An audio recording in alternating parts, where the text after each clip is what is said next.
Student, आज का हमारा चैप्टर है ग्रेविटेशन। ग्रेविटेशन वर्ड आप प्रीवियस क्लासेस में पढ़ते हैं।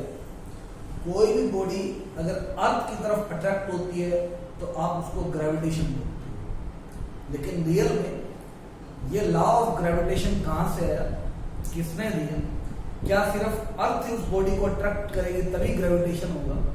तो हम आज इसी टॉपिक के बारे में डिस्कस करेंगे। तो ये ग्रेविटेशन का लॉ सर आइजैक न्यूटन एक साइंटिस्ट था जिसने ये लॉ दिया, इसलिए इसका नाम लिखा जाता है Newton law of gravitation. Newton law of gravitation, या इसको हम यूनिवर्सल लॉ ऑफ ग्रेविटेशन, तो ये हम दोनों बोल सकते हैं, न्यूटन्स लॉ या यूनिवर्सल लॉ। इसमें हम कहते हैं इस यूनिवर्स के अंदर कोई भी दो चीजें, जैसे अर्थ हो, कोई ऑब्जेक्ट है, दो टेबल है, दो चेयर है, तो कोई भी दो चीजें यूनिवर्स की, एक का मास m1 है, एक का मास m2, उनके बीच में डिस्टेंस है r। इस सेंटर से हम मेजर करेंगे डिस्टेंस r। तो कहते हैं ये दोनों एक दूसरे को अट्रैक्ट करते हैं। वो बात की बात है कि किसी में अट्रैक्शन आपको दिखाई देती है, किसी में अट्रैक्शन दिखाई नहीं देती, उसको हम बाद में डिस्कस करेंगे। किसी में आपको मूवमेंट या अट्रैक्शन ये दिखाई देगी और किसी में हमें मूवमेंट या अट्रैक्शन दिखाई नहीं देगी। कहता है ऐसा क्यों होता है? तो एक बॉडी का मास m1 और एक का मास m2, ये आप सेंटर से डिस्टेंस मेजर करेंगे, ये r डिस्टेंस है। तो कहता दोनों एक दूसरे को अट्रैक्ट करती है। m1 हम कह सकते हैं mass of first body, mass of first body, m2 mass of second body, r distance between masses, r distance between masses. तो ये जिस फोर्स से एक दूसरे को अट्रैक्ट करेंगे उस फोर्स को बोलेंगे फोर्स ऑफ ग्रेविटेशन। उसको हम बोलते हैं फोर्स ऑफ ग्रेविटेशन। तो कहता है वो फोर्स किस किस फैक्टर पे डिपेंड करती है? फोर्स F डिपेंड करेगी directly proportional product of their masses. ये जो दो मास आपको दिए हुए हैं, मास का ऐसा यूनिट होता है केजी में अगर गिवन है, तो फोर्स डायरेक्टली प्रोपोर्शनल है product of their masses, and force inversely proportional to square of the distance between. इसमें एक बात क्लियर कर दूं, डायरेक्टली प्रोपोर्शनल का मीनिंग है अगर मासेस इंक्रीज करेंगे तो फोर्स भी इंक्रीज करेगा। इनवर्सली का मीनिंग है उल्टा, अगर डिस्टेंस इंक्रीज करेगा तो फोर्स डिक्रीज करेगा। तो ये आपको लॉ बताता है according to this law, according to this law the masses present in the universe, present in the universe attract each other, attract each other, attract each other with a force which is directly proportional to product of their masses,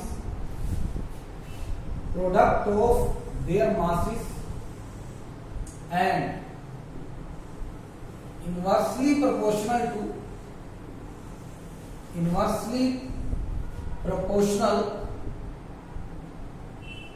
to square of the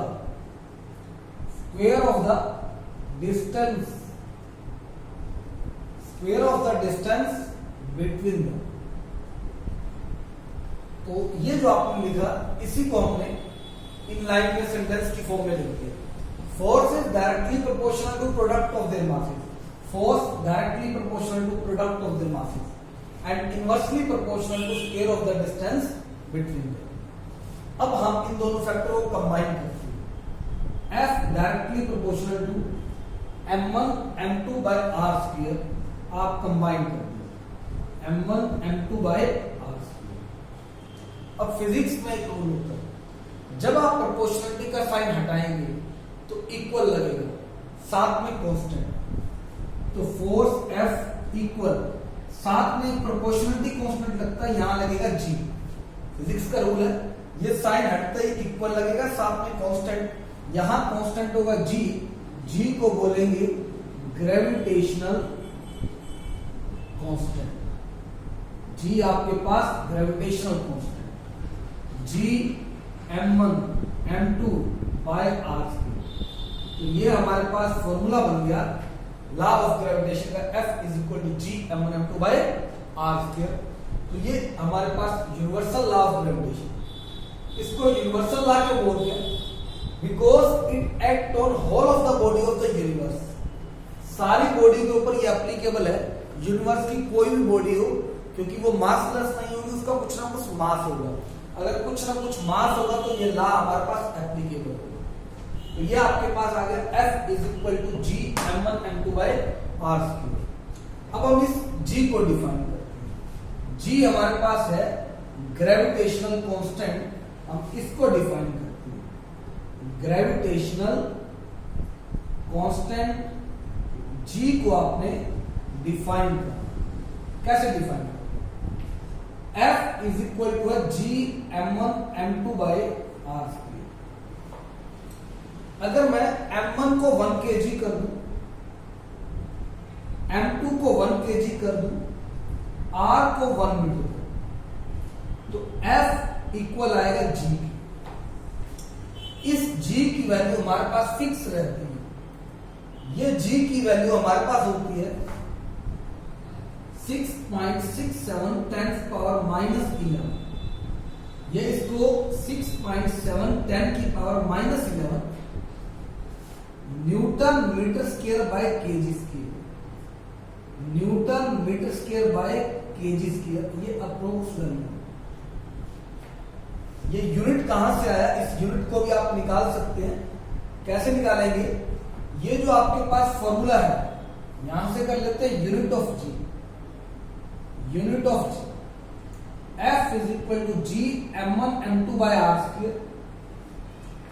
यहां से r square multiply कर दीजिए, G m1 m2, m1 m2 जाके divide कर दीजिए, तो m1 m2 divide कर दीजिए G। तो यूनिट G का क्या होगा? फोर्स का ऐसा यूनिट होता है न्यूटन, डिस्टेंस मीटर में होता है तो मीटर का स्क्वायर कर दीजिए। m1 kg इंटू kg, तो kg इंटू kg, ये आ जाएगा यूनिट ऑफ G। तो newton metre square by kg square, ये आया unit of G। Newton metre square by kg square, यही वैल्यू। और ये वैल्यू जो है पूरे यूनिवर्स के लिए सेम है, इसीलिए इसको यूनिवर्सल लॉ बोलते हैं, because it act on the whole of the body of the universe. तो यहां F और G सेम आ जाएंगे। तो इस G की हमारे पास वैल्यू आ गई 6.67 10 की power minus 11 newton metre square by kg square. Approx लिख सकते हैं 6.7 10 की power minus 11 newton metre square by kg square. तो ये हमारे पास है। अभी इसकी डेफिनेशन ली, क्या होगी इसकी डेफिनेशन? F और G इक्वल है, तो आप ये डेफिनेशन लिखोगे gravitational constant, gravitational constant is equal to force of gravitation. G और F इक्वल होंगे व्हेन, कब? मासेस ऑफ बोथ बॉडीज, दोनों बॉडीज का जो मास है, masses of both bodies and distance between them, distance between them should taken as unity। unity का मतलब एक जैसा, एक जैसा का मतलब 1 1 ले लिया। तो F और G इक्वल होंगे जब हम दोनों मासेस को और उनके बीच में जो डिस्टेंस है उसको हम यूनिटी ले लें, तो F और G इक्वल आएंगे, यहां से G डिफाइन हो जाएगा। और G की ये वैल्यू है, ये वैल्यू हमें न्यूमेरिकल में यूज करनी है, तो सारे यूनिवर्स के लिए ये वैल्यू सेम रहेगी, इसीलिए इसको यूनिवर्सल ग्रेविटेशनल कांस्टेंट भी बोल देते हैं। तो अब हम इससे कुछ कंसेप्चुअल क्वेश्चन और न्यूमेरिकल सोल्व करते हैं। तो हमारे पास ये फॉर्मूला है, ये हम याद रखेंगे और उससे क्वेश्चन सॉल्व करेंगे। फॉर्मूला है F is equal to G M1 M2 by R। अगर हमारे से एक क्वेश्चन पूछा जाता है, क्वेश्चन है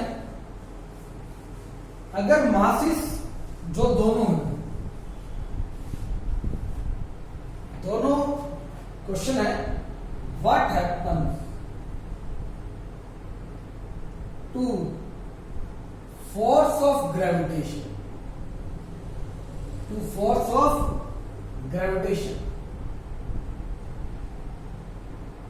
when, ये हमारे पास क्वेश्चन कर लीजिए, when masses of both bodies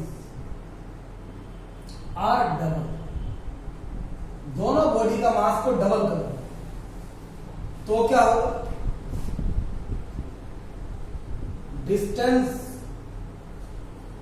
between them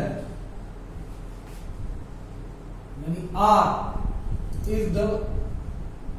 अगर वो डबल हो जाए तो क्या होगा, थर्ड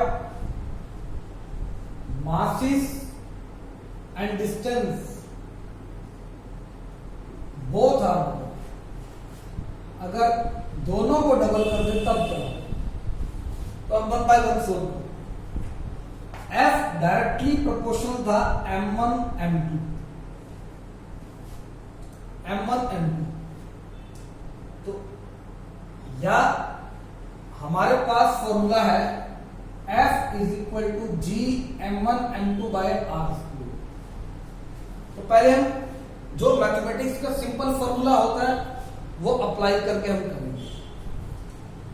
दोनों मासेस को डबल कर दो, masses of both bodies are double, दोनों को डबल कर दो, तो हम अगर इसको डबल करेंगे तो मास हो जाएगा 2m, तो नया मास ले लेते हैं M1 डैश, इसको डबल करेंगे तो 2m2, मास ले लेते हैं M2 डैश, R डैश को R लेना है क्योंकि डिस्टेंस सेम है, तो क्या बनेगा F is equal to G M1 dash M2 dash by R dash का स्क्वायर। इस फोर्स को लिख दीजिए F डैश, F डैश का मतलब नई फोर्स, तो F डैश क्या आएगा, G M1 dash 2m1, M2 dash 2m2, R dash R square. Solve कर दो, 2 to the 4 G M1 M2 by R square, G M1 M2 by R square को लिख दीजिए F, क्योंकि F इक्वल है G M1 M2 by R square. F dash किसकी equal आया, 4F। It means answer आया फोर्स बिकम्स 4 टाइम्स, जितनी पहले थी अब उसका 4 टाइम्स हो गया। अगर मास को डबल करते हैं तो फर्स्ट पार्ट मैंने सोल्व किया। एक तो ये तरीका है, एक शॉर्टकट है, ये शॉर्टकट से आप एमसीक्यूज में लगा सकते हैं डायरेक्ट आंसर के। कैसे लगाओगे, शॉर्टकट में आप सपोज कर लीजिए, सपोज करो आपका M1 पहले 1 था, M2 भी 1 था, अगर ये डबल करते हैं तो M1 डैश हो जाएगा 2, ये कितना हो जाएगा 2, डबल कर दो, F डायरेक्टली प्रोपोर्शनल टू, पहले था 1 into 1, आंसर कितना आ रहा है 1, अब कर दिया 2, तो 2 into 2, आंसर कितना आ रहा है 4। तो डायरेक्टली प्रोपोर्शनल से ये आप रफ में यूज करो, रफ मेथड में यूज करो, यहां से डायरेक्ट आंसर आ जाएगा, फोर्स बिकम्स 4 टाइम्स। तो ये आंसर डायरेक्ट निकालने के लिए एमसीक्यू के लिए, लेकिन सब्जेक्टिव में आप यूज नहीं कर सकते, सब्जेक्टिव में आपको ये यूज करना पड़ेगा। तो पहले का आंसर आया फोर्स बिकम्स 4 टाइम्स। डिस्टेंस को डबल कर दें तो हम इसी मेथड से कर रहे हैं, डिस्टेंस को double, F inversely proportional to R square, R को 1 सपोज कर, तो F inversely proportional to 1 square, तो आंसर आया 1। R को डबल कर दें तो इसकी वैल्यू 2 पुट कर दो, 2 का स्क्वायर कितना हो जाएगा 4, ये R के लिए करना, तो 1/4, तो force becomes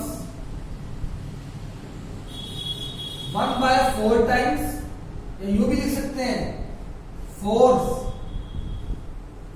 decrease by 4 times. तो या तो लिख दीजिए 1/4 टाइम्स डायरेक्ट, या लिख दीजिए इट डिक्रीज बाय 4 टाइम्स। तो ये सेकंड पार्ट है। अगर थर्ड पार्ट सोल्व करेंगे, शॉर्टकट से सोल्व करके आंसर निकाल, F directly proportional to m1 m2 by r cube. अगर मासेस को डबल कर दे तो पहले 1 सपोज कर लो सभी को, 1 into 1 into 1 तो 1 आ गया। अब कहता है मास को डबल, तो 1 का डबल 2, 1 का डबल 2। कहता है मास और डिस्टेंस दोनों डबल है, तो डिस्टेंस भी डबल 2, तो 2 into 4/4 तो 1 का मतलब फोर्स रिमेन सेम, तो no change in the force. इस तरह से आप ये कंसेप्चुअल क्वेश्चन सोल्व कर सकते हैं।